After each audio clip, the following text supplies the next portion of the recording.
High students, math study with Chandan sir চ্যানেলের পক্ষ থেকে সকলকে স্বাগত জানাই। আজকে আমরা দশম শ্রেণীর অংশীদারি কারবার বা পার্টনারশিপ বিজনেসের ওপর কিছু প্রবলেম সলভ করব।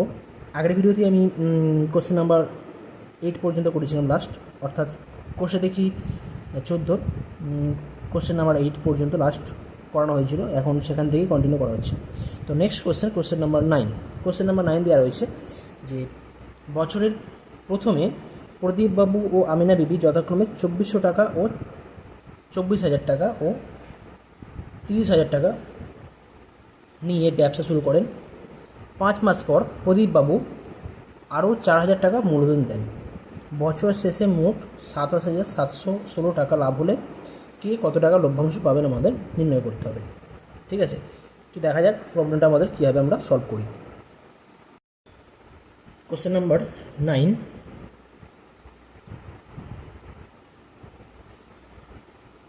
তো এখানে বলা আছে যে প্রদীপবাবু প্রথমে 24,000 টাকা দিয়ে ব্যবসা শুরু করেছিল এবং 5 মাস পরে প্রদীপবাবু আরও 4,000 টাকা মূলধন দেন। ঠিক আছে, আর বছরের শেষে 27,716 টাকা লাভ হয়েছে। তো এখানে কিন্তু যে প্রদীপবাবু যে মূলধন যেটা ইনভেস্ট করেছে সেটা কিন্তু একই সময়ের জন্য নেই। মানে প্রথম 7,000 টাকা ইনভেস্ট করেছিল, তারপরে আরও 4,000 টাকা ইনভেস্ট করেছে। ঠিক আছে, তাহলে কী লিখব আমরা? 1 বছর শেষে প্রদীপবাবুর মোট যে লাভ, সেই লাভ যদি 1 মাসে পেতে চাই, বা আমরা বলতে পারি 1 মাস হিসাবে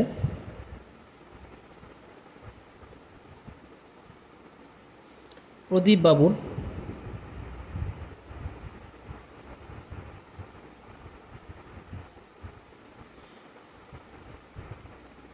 মূলধন, মানে মোট যে যত টাকা লাভ করতে পারতেন সেই লাভ যদি 1 মাসে করতে হয়, তাহলে প্রদীপবাবুর মূলধন কত হবে সেটা আমরা কিন্তু এখানে নির্ণয় করছি। ওই জন্য 1 মাস হিসেবে প্রদীপবাবুর মূলধনের পরিমাণ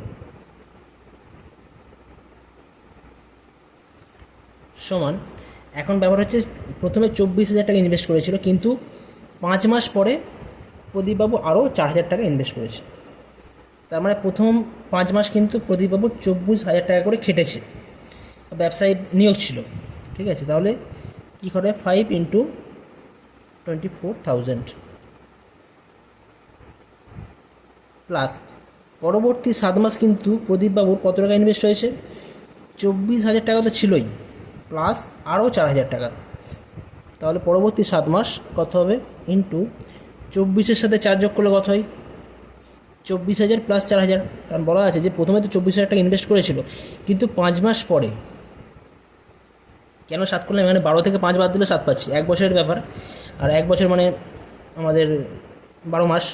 তার প্রথম 5 মাসের পরে বাকি মাস পড়ে থাকছে, বাকি আর আমাদের 7 মাস রিমেনিং পড়ে থাকছে, বাকি থাকছে। তাহলে 7 মাস কত টাকা খাটছে না?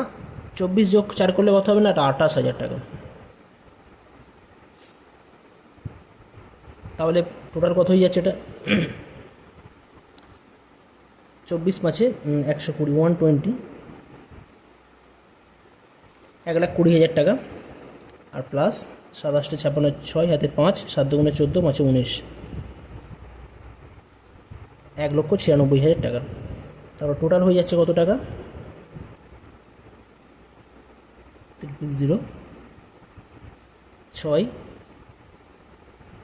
9 2 11, 1 হাতে 1 2 3, অর্থাৎ 3,16,000 টাকা। ওকে, এটা হচ্ছে প্রদীপবাবুর 1 মাস হিসেবে মূলধনের পরিমাণ। নেক্সট কী করবো আমরা? আমিনা বিবির মূলধনের পরিমাণ। আমিনা বিবি কিন্তু প্রথমে ওই 30,000 টাকা ইনভেস্ট করেছিল, মাঝখানে কোনো টাকা তোলেনি বা কোনো টাকা নতুন করে ইনভেস্টও করেনি। তাহলে 1 মাস হিসাবে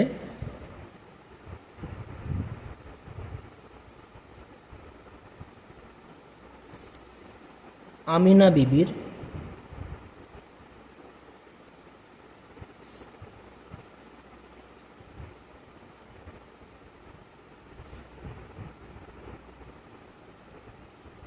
মূলধনের পরিমাণ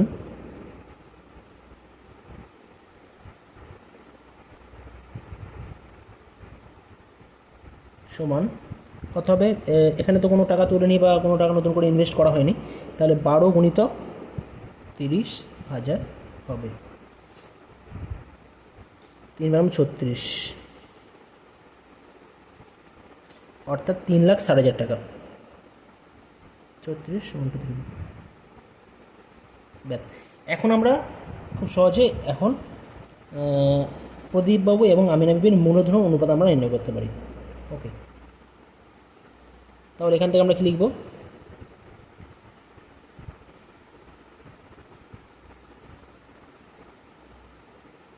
অতএব প্রদীপবাবু ও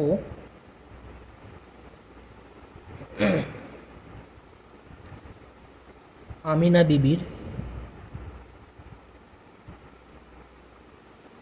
মূলধনের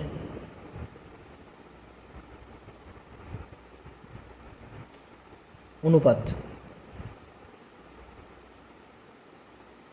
কত হবে? প্রদীপবাবুর কত টাকা ছিল? 3,16,000 টাকা।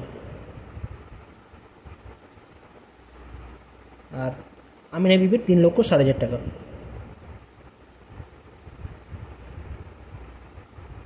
তিনটে করে শূন্য কাটলাম, 316 আর 360। যদি 2 দিয়ে কাটা হয় এটা হবে 2 দিয়ে 2 1 2, 2 5 10, 2 8 16, 158। 2 দিয়ে কাটলে 18 2 34, 180। আচ্ছা, আবার 2 দিয়ে কাটলে, আচ্ছা 5 14, 2 দিয়ে কাটলে 2 7 14, 11 2 9 18, 2 দিয়ে কাটলে 90। পাওয়া যাবে 79:90। ঠিক আছে, আর এখানে 79-90, এখান থেকে আর আমরা ছোটো করতে পারবো না, আমরা লঘিষ্ঠ আকারে পরিণত করতে পারবো না। আচ্ছা, নেক্সট আমাদের বলা আছে যে বছরের শেষে মোট লাভ। বছরের শেষে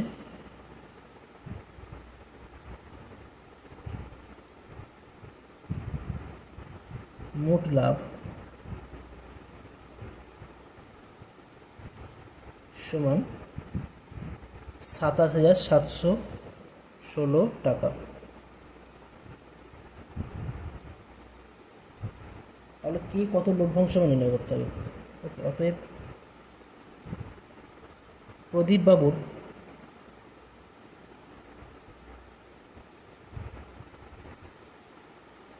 লভ্যাংশের পরিমাণ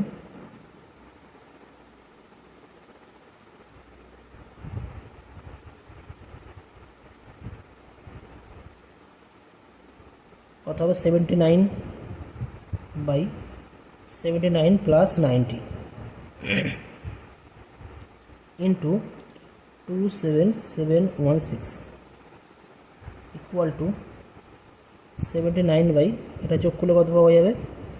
169 ইন্টু 27716। আচ্ছা, এটা যদি তোমরা ভাগ করবে, ভাগটা তোমরা নিজেরা করবে, ভাগ করে পাওয়া যাবে 164 পাবো। ঠিক আছে, এবার 164 ইন্টু 79, এই ভাগটা তোমরা নিজেরা করবে, করে দেখবে পাবে তোমরা 12956 এত টাকা। অতএব আমিনা বিবির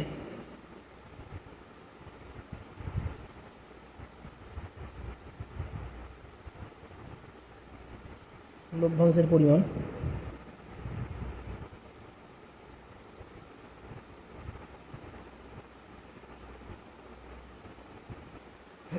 এখানে তো আমাদের তো আমিনা বিবির লভ্যাংশ আমরা অনুপাতের হিসাবে বার করতে পারি, আবার আমরা টোটাল যে লভ্যাংশ আছে সেখান থেকে মাইনাস করেও করতে পারি। আমি এখানে মাইনাস করে করছি।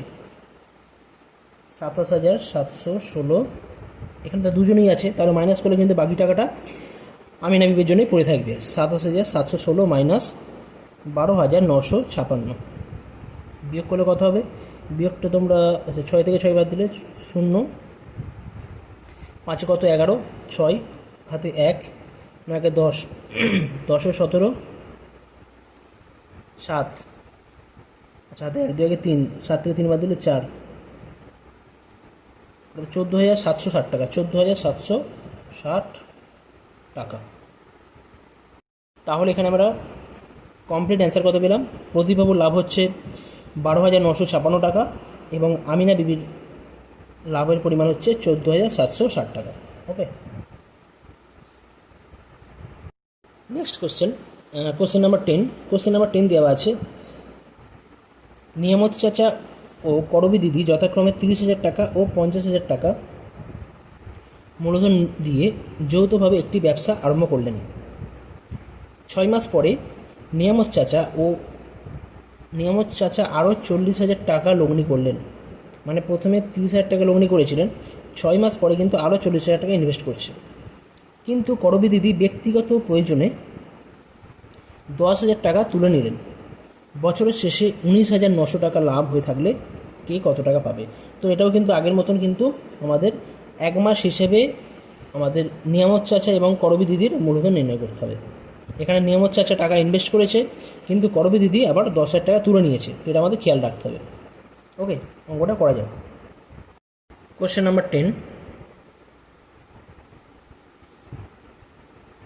1 মাস হিসাবে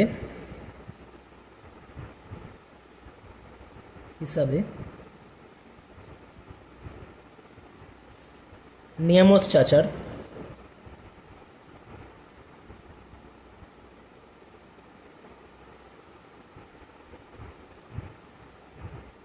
মূলধনের পরিমাণ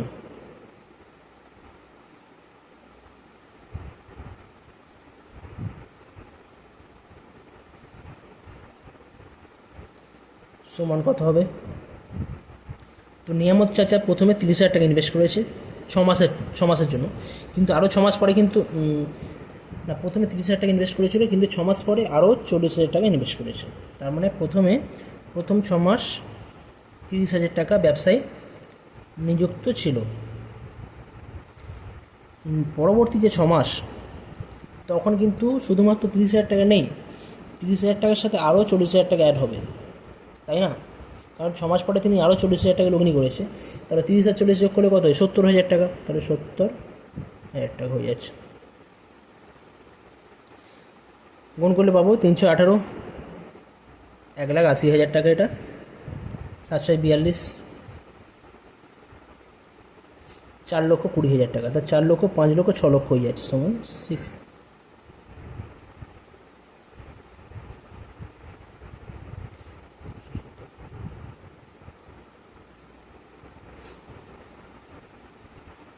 নেক্সট আসছি 1 মাস হিসেবে করবী দিদির 1 মাস হিসাবে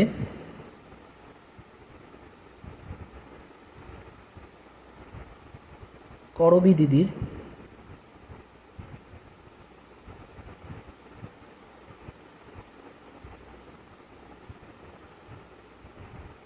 মূলধনের পরিমাণ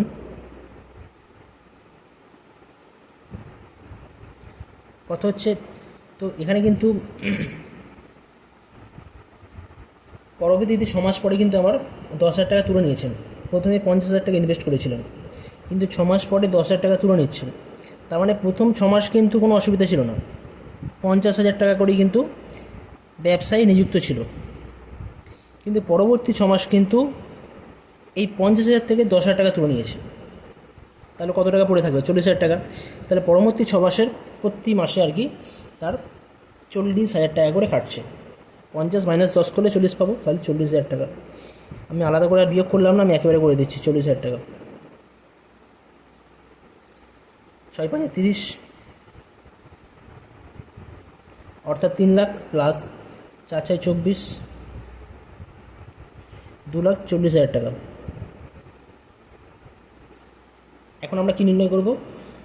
নিয়ামত চাচা ও করবী দিদির মূলধনের অনুপাত। অতএব নিয়ামত চাচা ও করবী দিদির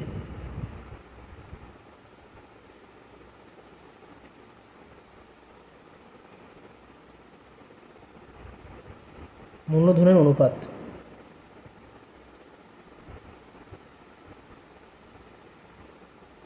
সমান 3,02,40,000 টাকা। যদি অনুপাত 0 করে আমি আউট করি, 0 কাটি, তাহলে 30:24, 6 দিয়ে গেলে 6 5 আর 6 4, অর্থাৎ নিয়ামত চাচা ও করবী দিদির মূলধন অনুপাত হয়ে যাচ্ছে 5:4। ঠিক আছে। আচ্ছা, এখন বছরের শেষে লাভ হয়েছে কত না 19,000 টাকা, বছরের শেষে বা 1 বছরের লাভ।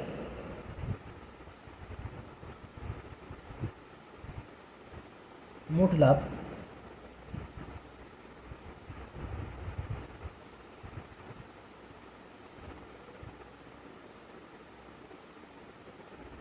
সমান 19,000 টাকা। এখন আমরা আনুপাতিক ভাগাট করে আমরা কিন্তু এখান থেকে নিয়ামত চাচা এবং করবী দিদির মূলধনের লভ্যাংশের পরিমাণ নির্ণয় করতে পারি। সরি, এখানে আমাদের একটু ডিস্টার্ব হয়েছে। 6 5 তাহলে 3 লাখ আর 2,40,000, তাহলে এটা হয়ে যাচ্ছে আমাদের 5,40,000 টাকা। আর তাহলে এখন আমরা অনুপাত যদি নির্ণয় করি, এটা হবে, এটা ছিল 6 লাখ টাকা, এইখানে এটা 6 হবে, এখানে 5,40,000, তাহলে এটা 60, এটা 54। তাহলে কত হবে যদি আমরা 6 দিয়ে কাটি, 6 10 আর 6 9, অনুপাতটা তোমরা একটু চেঞ্জ করে নাও। ঠিক আছে, এটা 5,40,000 টাকা 1 মাস হিসেবে করবী দিদির মূলধনের পরিমাণ ছিল। ওকে, তো তাহলে এখন আমরা খুব সহজে এখান থেকে আমরা এই মূলধনের হিসেবে বা আনুপাতিক ভাগ করে আমরা এখান থেকে লাভের পরিমাণটা নির্ণয় করতে পারবো। তাহলে আমরা এখান থেকে বলতে পারি যে নিয়ামত চাচা লাভের পরিমাণ হয়ে যাচ্ছে 10/10 + 9, এটা আনুপাতিক ভাগার ইন্টু 19,000 টাকা, যেহেতু মোট লাভ হয়েছিল, তাহলে 10/19 ইন্টু 19,000, কাটাকুটি করলে পাচ্ছি 1000, 10 ইন্টু 1000 করলে 10,000 টাকা, অর্থাৎ নিয়ামত চাচা লাভের পরিমাণ হয়ে যাচ্ছে 10,000 টাকা এবং করবী দিদির লাভের পরিমাণ হয়ে যাচ্ছে, মোট লাভ ছিল 19,000 টাকা, তার মধ্যে নিয়ামত চাচা লাভ ছিল 10,000 টাকা, তাহলে সেটা বাদ দিলে কিন্তু আমরা করবী দিদির লাভের পরিমাণ পেয়ে যাব। তাহলে 19,000 মাইনাস 10,000 করলে কত পাওয়া যাচ্ছে না 9,000 টাকা, অর্থাৎ করবী দিদির লাভের পরিমাণ হচ্ছে আমাদের 9,000 টাকা। Next question number 11। Question number 11 বলা আছে যে বছরের শুরুতে শ্রীকান্ত ও সৈফুদ্দিন 3 লক্ষ টাকা, কত আছে না 2,40,000 টাকা ও 3 লক্ষ টাকা দিয়ে একটি মিনি বাস ক্রয় করে চালাতে থাকেন। 4 মাস পর তাদের বন্ধু পিটার 81,000 টাকা নিয়ে তাদের সঙ্গে যোগ দিলে শ্রীকান্ত ও সৈফুদ্দিন তাদের মূলধন অনুপাতে সেই টাকা তুলে নেন। মানে এই 81,000 টাকা থেকে তারা এই যে 2,40,000 টাকা এবং 3 লক্ষ টাকার যে অনুপাত, এদের অনুপাতের হারে এই টাকাটা তারা তুলে নেয়। কত বছর কমাস পরে না 4 মাস পরে। বছরের শেষে দেখা যাচ্ছে লাভ হচ্ছে কত 39,150 টাকা লাভ হলে, তাহলে লভ্যাংশ থেকে কী কত টাকা পাবেন। ঠিক আছে, তো দেখা যাক কীভাবে আমরা করতে পারি। তো এখানে বলা আছে যে শ্রীকান্ত সৈফুদ্দিন প্রথমে কত টাকা ইনভেস্ট করেছিল না 2,40,000 টাকা এবং 3 লক্ষ টাকা। তো আমরা প্রথমে কী করেছি 2,40,000 টাকা এবং 3 লক্ষ টাকার আমরা অনুপাত নির্ণয় করেছি। 2,40,000 ইস্টু 3 লক্ষ করলে কত হবে না 24:30। আমরা এই শূন্যগুলো ক্যান্সেল করছি, এটা থাকবে, এইটা ক্যান্সেল করছি, এই শূন্যটা থাকছে, তাহলে 24:30, 6 দিয়ে কাটলে কত হবে 6 4 24, 6 5 30, অর্থাৎ শ্রীকান্ত এবং সৈফুদ্দিনের প্রথমের দিকে মূলধন ছিল, মূলধন অনুপাত 4:5। এখন পিটার তো আমাদের 4 মাস পরে এসেছিলো, পিটার কত টাকা ইনভেস্ট করেছেন 81,000 টাকা, কমাস পরে 4 মাস পরে, কিন্তু শ্রীকান্ত আর সৈফুদ্দিন এই 81,000 টাকা তারা এই মূলধনের অনুপাতে তারা তুলে নিচ্ছে 4:5 অনুপাতে, অর্থাৎ 81,000 টাকা শ্রীকান্ত ও সৈফুদ্দিন মূলধনের অনুপাতে তুলে নিলে শ্রীকান্ত তুলে নেবে কত টাকা তুলে নেবে এই অনুপাতে। আনুপাতিক ভাগার কত হবে শ্রীকান্তর 4/4 + 5, 4/4 + 5 ইন্টু কত টাকার মধ্যে 81,000 টাকার মধ্যে, অর্থাৎ 4/9 ইন্টু 81,000, 9 দিয়ে কাটলে 9,000, 4 × 9 36,000 হয়ে যাচ্ছে, অর্থাৎ শ্রীকান্ত তুলে নেবে 36,000। ওকে, একইভাবে সৈফুদ্দিন কত তুলে নেবে, মোট 81,000 ছিল, সেখান থেকে যদি 36 চলে যাই তাহলে 45, আমরা ডাইরেক্ট বিয়োগ করে করতে পারি। তো আমি আনুপাতিক ভাগারেই এটা নির্ণয় করছি, 5/9 ইন্টু 81,000, তাহলে 9 দিয়ে ক্যান্সেল করলে এটা হয়ে যাচ্ছে আমাদের 9,000, 5 into 9 45,000, অর্থাৎ সৈফুদ্দিন তুলে নিচ্ছে 45,000। সৈফুদ্দিন কত টাকা ইনভেস্ট করেছিল? 3 লক্ষ টাকা। তার মধ্যে 4 মাস পরে সৈফুদ্দিন তুলে নিচ্ছে 45,000, আর শ্রীকান্ত 4 মাস পরে তুলে নিচ্ছে 36,000। ওকে, তো এবারে আমরা 1 মাস হিসেবে তাদের মূলধন অনুপাত নির্ণয় করব, কারণ শ্রীকান্ত, সৈফুদ্দিন আর পিটারের যে টাকা যে ইনভেস্ট করা হয়েছে সেটা কিন্তু মানে ইকুয়াল সময়ের জন্য ইনভেস্ট করা নেই। তো তাদের সময়টাকে ইনভেস্ট করা মানে সময়টাকে আমরা ইকুয়াল করার জন্য কী করব, তারা টোটাল যে লাভ যেটা করতে পারতো সেই লাভ যদি 1 মাসে লাভ করে, সেই মানে টোটাল যে লাভ সেই লাভ থেকে সেই লাভ যদি তারা 1 মাসে করতে চায়, তাহলে সেই 1 মাসের জন্য শ্রীকান্তের মূলধন কত হবে সেটা আমরা 1 মাস হিসেবে নির্ণয় করব। আচ্ছা, তো এখানে পরিষ্কার একটা ব্যাপার যে শ্রীকান্ত কী করেছিল না, শ্রীকান্ত প্রথমের দিকে কত টাকা ইনভেস্ট করেছিল না, 2,40,000 টাকা। তারপর 4 মাস পরে আবার এখান থেকে 36,000 টাকা তুলেছিল। তার 4 মাস, প্রথম 4 মাস শ্রীকান্তর এই 2,40,000 টাকা খেটেছে, অর্থাৎ 4 গুণিত 4 ইন্টু 24,000, 2,40,000। আচ্ছা, 4 মাসের পরে কিন্তু বছরের শেষে আমরা 1 বছরের হিসেব করছি, এবার 1 বছরের মধ্যে তো প্রথম 4 মাসের কাজ হয়ে গেছে, তাহলে এখন আমাদের বাকি 8 মাস আছে। তাহলে এই 8 মাসের হিসাবে তারা কত টাকা ইনভেস্ট করবে? 4 মাস পরে তুলেছিল 36,000, তাহলে 2,40,000 টাকা যদি 36,000 তুলে নেওয়া হয় তাহলে কত পড়ে থাকবে না, 2,04,000 টাকা। ওকে, তাহলে 8 ইন্টু 2,04,000 গুণ করা হচ্ছে, গুণ করে আমরা পাচ্ছি এখানে এটা গুণ করে পাওয়া যাচ্ছে 9,60,000 টাকা। এখান থেকে গুণ করে আমরা পাবো 8 2 16 আর 8 4 32, অর্থাৎ 16,32,000 টাকা। এটা 9,60,000, এটা 16,32,000, 9,60,000 আর 16,32,000 যোগ করলে কত পাবো? তোমরা এটা মুখে করতে পারো, 9,60,000 আর 16,32,000, তাহলে 9 16 25 লক্ষ, আর 9 16 আর 60 আর 32 92, অর্থাৎ 25,92,000 টাকা। ঠিক আছে। আচ্ছা, এখন 1 মাস হিসাবে সৈফুদ্দিন যে টাকা ইনভেস্ট করেছে তার মূলধন আমরা হিসাব করব।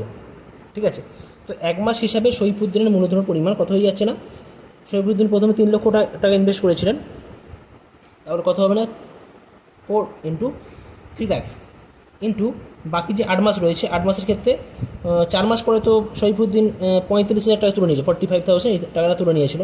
তাহলে 3 লক্ষ থেকে 45,000 যদি তুলে নেওয়া হয় তাহলে হয়ে যাচ্ছে 2,55,000, অর্থাৎ 2,55,000 টাকা। তাহলে 8 গুণিতক 2,55,000, এটা গুণ করে কত পাচ্ছি না, 12 লাখ টাকা, 4 3 12 লাখ টাকা।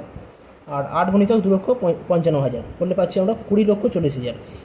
12 লক্ষ প্লাস 20,40,000, 12 লক্ষ প্লাস 20,40,000 কত হবে না, 32,40,000 টাকা, 32,40,000 টাকা। ওকে, আচ্ছা, এখন পিটার কিন্তু প্রথম 4 মাস কিন্তু কোনো টাকা ইনভেস্ট করেনি, যা করেছে 4 মাস পরে। ঠিক আছে, 4 মাস পরে করা মানে তাহলে 1 বছরের মধ্যে কত মাস বাকি রয়েছে, 1 বছর মানে 12 মাস, 12 মাসের মধ্যে প্রথম 4 মাস কিছু ইনভেস্ট করেনি, তাহলে বাকি পড়ে থাকছে আমরা 8 মাস। ঠিক আছে, তো পিটার এই 8 মাসের জন্য ইনভেস্ট করবে, তাহলে 1 মাস হিসাবে পিটারের মূলধন কত হবে না, 8 গুণিতক 81,000, 8 গুণিতক 81,000 করলে কত হয়ে যাচ্ছে না, 6,48,000, অর্থাৎ 6,48,000 টাকা।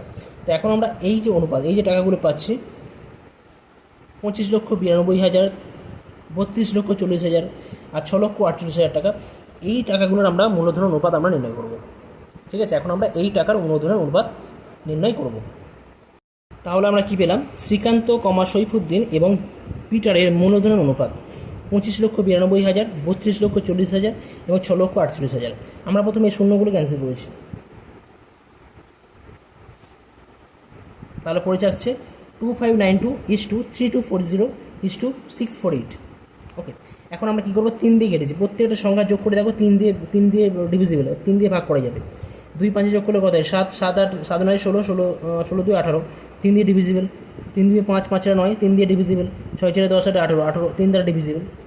কোনো সংখ্যা 3 দ্বারা ডিভিজিবল হয় কখন, যদি তাদের মধ্যে যে ডিজিটগুলো থাকে বা অঙ্কগুলো থাকে তাদের যোগফল যদি 3 দ্বারা ডিভিজিবল হয়, তাহলে গোটা সংখ্যাটাই আমাদের 3 দ্বারা ডিভিজিবল হয়ে যায়। তো এখানে আমরা 3 দিয়ে কেটেছি, 3 দিয়ে ক্যান্সেল করতে আমরা পাচ্ছি 864, এটাও 3 দিয়ে কাটা হয়েছে 1080 পাওয়া গেছে, 3 দিয়ে ক্যান্সেল করলে 216 পাচ্ছি। আচ্ছা, এখন আবার আমরা 3 দিয়ে কাটছি, সেটা এটা 4 দিয়ে কাটা হয়েছে, 4 2 8 আর 4 1 4, 4 6 24, 216, এটাও 4 দিয়ে কেটে 270, এটা 4 দিয়ে কাটলে 554, লাস্ট আমরা 54 দিয়ে ভাগ করেছি, 54 দিয়ে ভাগ করলে 4:5:1, 54 দিয়ে ভাগ করলে 4:5:1। তো এই অনুপাতটা তোমরা একটু বুঝে হিসাব করবে। আমি পেয়েছি কত, 4:5:1। তাহলে এখন আমাদের বছরের শেষে লাভ হয়েছিল কত না, 39,150 টাকা লাভ হয়েছিল। বছরের শেষে লাভ হয়েছিল 39,150 টাকা। তাহলে এই টাকা থেকে তারা এই অনুপাতে তারা ভাগ করে নেবে। ওকে, তাহলে শ্রীকান্তর লাভ কত হবে না, শ্রীকান্তর লভ্যাংশ পাবে, শ্রীকান্তর আনুপাতিক ভাগের কত হবে না, 4/4 + 5 + 1, 4/4 + 5 + 1, কত টাকার মধ্যে না, 39,150 টাকার মধ্যে, 39,150 টাকার মধ্যে। নিচে হয়ে যাচ্ছে 10, 0 0 ক্যান্সেল হয়ে যাচ্ছে, গুণ করলে পাবো 15,660 টাকা, 15,660 টাকা। অর্থাৎ শ্রীকান্তর লভ্যাংশ হয়ে যাচ্ছে 15,600, কত পাচ্ছি না, 15,660 টাকা। একইভাবে সৈফুদ্দিনের লভ্যাংশ হবে 5/10, কারণ এখানে অনুপাত কত ছিল, 5 ছিল, তাহলে 5/10, মোট 10 × 39150, 0 0 ক্যান্সেল হয়ে গেলে গুণ করে পাচ্ছি আমরা 19,575 টাকা, 19,575 টাকা। একইভাবে পিটারের লভ্যাংশ হবে 1/10 গুণিতক 39,150, 0 0 ক্যান্সেল করলে 3915, অর্থাৎ 3,915 টাকা। অর্থাৎ শ্রীকান্ত লাভ এত টাকা, সৈফুদ্দিনের লাভ এত এবং পিটারের লাভ এত। ওকে, ঠিক আছে। তো আমরা এখানেই আমাদের এই ভিডিও সমাপ্ত করলাম। পরবর্তী ভিডিওতে আমাদের যে সমস্ত প্রবলেম বাকি রয়েছে সেই সমস্ত প্রবলেম নিয়ে আমরা ডিটেলস আলোচনা করবো। ওকে, থ্যাংক ইউ।